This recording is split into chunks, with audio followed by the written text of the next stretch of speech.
দীর্ঘ সময় ব্যাটে বলে বাংলাদেশের প্রতিনিধিত্ব করেছেন সাকিব আল হাসান, ছিলেন বিশ্বসেরা অলরাউন্ডারও। তবে এখন সবই অতীত। রাজনীতির ময়দানে পা দিয়ে প্রাপ্তির চেয়ে অপ্রাপ্তিই বেশি তার। দেশের হয়ে খেলতেও পারছেন না তিনি।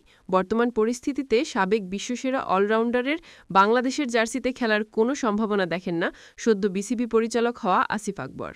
জুলাই বিপ্লবের পর সাকিব যেভাবে অনুশোচনাহীন হয়ে আছেন, একই অবস্থায় থাকলে জাতীয় দলে তার কোনো স্থান দেখেন না আসিফ। ক্ষমা চাওয়ার পাশাপাশি অনুতপ্ত হলে পরিস্থিতি ভিন্ন হলেও হতে পারে বলে জানান তিনি। আসিফ আকবর বলেন, সাকিব যদি অনুশোচনাহীন থাকে তবে আমি সম্ভাবনা দেখি না বাংলাদেশের হয়ে ক্রিকেট খেলার। বর্তমান অ্যাটিটিউডে যে আছে, এভাবে থাকলে আমি নিজেও চাইব না সাকিব খেলুক আর। এটা হয় না। আপনি ২০০০ লোকটি হত্যার পরে শহীদের উপর দিয়ে এসে ক্রিকেট খেলবেন, এটা হবে না।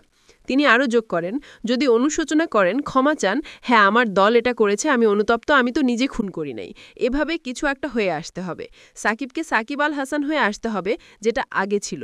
বর্তমানে সাকিবের বাংলাদেশের হয়ে খেলার কোনো সম্ভাবনা দেখি না।